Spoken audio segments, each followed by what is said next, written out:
Just I'm curious with all the voluntary work going on now.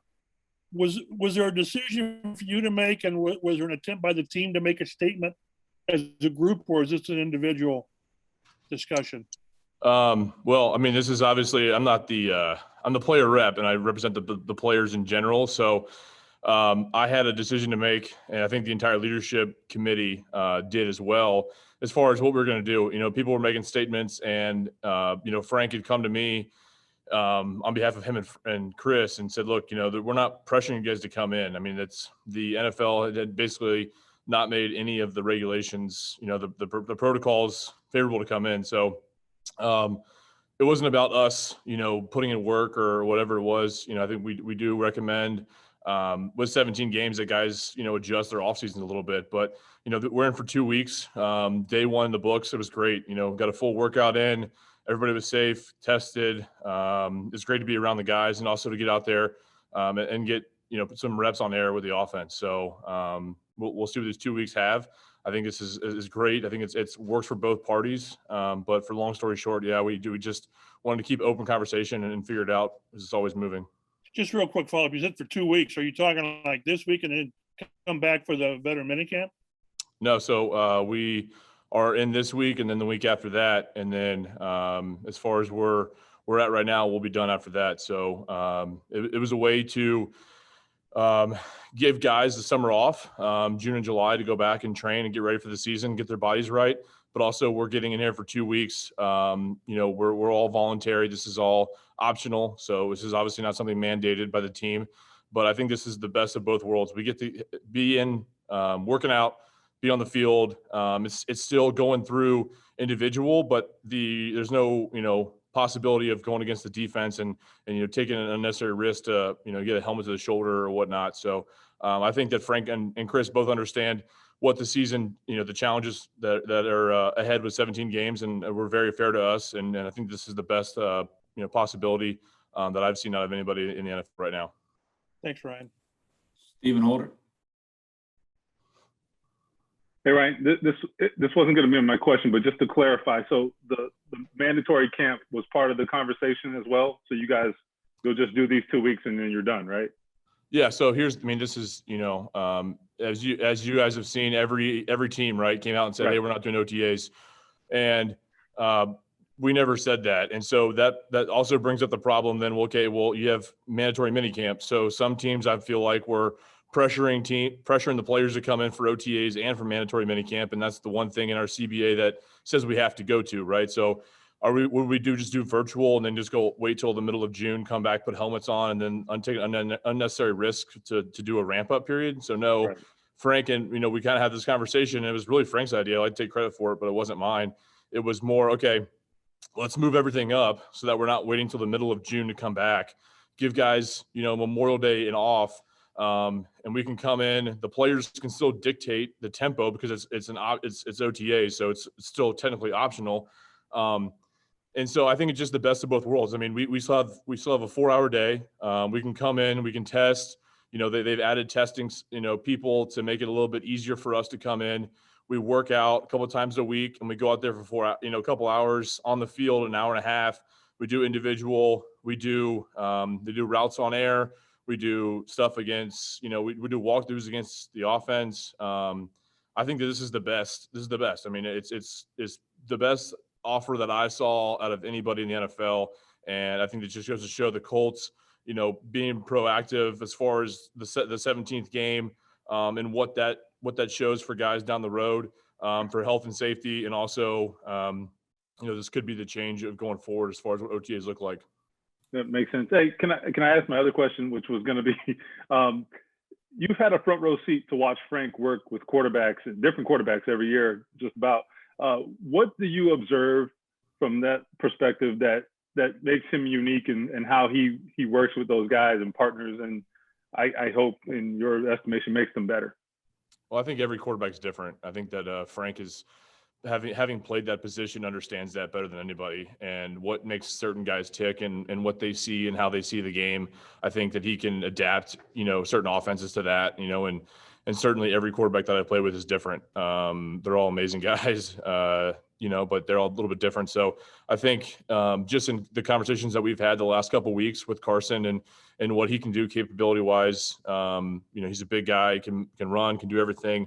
I'm sure that him and Frank have had in-depth conversations about what the future holds for this offense and what we can change. And I think that's always been the biggest thing that I see with Frank is the adaptability when it comes to our offense. We have, great skill players, physical offensive line. And I think that just the ability to adapt and overcome and whatever, you're always going to have new guys in there. So what can we do to, utilize guys' skill sets? I think that that's certainly what he's doing now. Joel Erickson. Yeah, Ryan, just kind of building on that. What's it like for a center building a relationship with a new quarterback? It seems like it's been my life for the last couple of years now, but it's fun, man. This game has blessed me with a lot. It's blessed me with, meeting people I would never thought I'd be friends with or would have come in contact with. And so, in the short briefings, meetings that I've had with Carson and hanging out with him and his wife, and he's just an awesome guy so far. So this is what this league shows, is that the guys who stay in here are professionals. They do the things on and off the field to stay here, to better their careers, and just excited to have him. AJ? Ryan, I know he's not, going to be out there for a little bit, but what was your impression of you guys bringing in Eric Fisher last week? Yeah, very excited. I watched some of the Kansas City, some of their games last year, and just a physical guy. You don't stay in the league this long without being a smart player and a really good player. So I know he's come back from a pretty good Achilles tear, but he's in there. He was in there today, doing walkthroughs, asking questions, and like I said before, I've said this 1,000 times. You don't stay in this league without being a pro, and obviously all things, show to that. So excited to have him in there. I think we've got a really strong group right now in the offensive line room, and just that's why I'm excited that we're in right now. For 2 weeks, we can have some bonding, some camaraderie, and that's what it's all about. Go a few more. Lara Overton. Ryan, you mentioned, of course, the individual health and safety aspect of getting into the building for the voluntary work, but especially with losing all that time last offseason, with having some new guys working in on the offensive line at left tackle and a new quarterback, what was that sense of urgency to take advantage of these 2 weeks as much you could? Yeah, I think it's I just think that it's awesome. To be done before Memorial Day, to come in and get the work done. We hosted a player call and everybody was, for the most part, in favor for it. I think everybody was excited. It's never been about our inability to work or the capacity to go in there and work hard. It's about, does it make sense for guys to fly across the country to come in here and risk, like if you test positive on day one, then are you kind of luck for better, lack of better terms. So, we just went through a lot of stuff, went through a lot of scenarios, and I think that everybody's excited, still wearing masks and doing all these things. I think guys are just ready to get back after it. This is the game that we love. We've played it since we were kids, and I think it was 170 straight COVID tests last year. That stuff wears on you. So I think everybody's excited to come back in on our terms.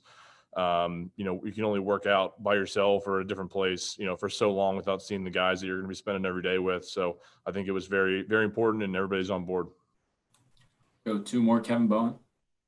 Hey, Ryan, I know a lot's made about like a quarterback, new QB getting together with his wideouts in the offseason. Have you guys as an O-line done anything specifically with Carson or plan to? A couple of months ago, we had him over to my house with a few players and their wives. And, I think there's a lot of things in motion right now. Guys were all over the place. So I'm sure we'll do something this summer, barbecue, have a beer or two, and then just, get along and just to hang out. That's what we missed so much about last year was, we'd come to camp and you'd drive home. That's just, the rigors of what we knew camp was like and the NFL was like was so different. So I'm sure we'll get something going this summer, and, I can't wait. Well, last one, Mike Chappell. Ryan, after AC retired, there was so much talk about what they might do at tackle. Are they going to move Quentin? Are they going to flip Braden? From an offensive line standpoint, what's the value, do you think, of keeping 4 guys in place and addressing just the one spot? That's invaluable. You look at Quentin playing left guard. He's the best left guard for a reason. Same with Galinsky, same with Braden. That's their position. They play every single thing that they do. They work out in the thought of how am I going to play right guard, right, for Glow. So to not have to shuffle it around is immensely important, and I think it's so huge to have him there. And I saw it through college all the way growing up is when you move guys around, people think you can just take pieces of the puzzle and put them back together, but it's a little bit more complicated than that. So I'm excited, and I think that everybody's excited to stay where they are and have an addition like him to come in there and to push the room. You know, he's seen a lot of big games, played in a lot of big games, Super Bowl and all that. So I think it's awesome, man. We're excited.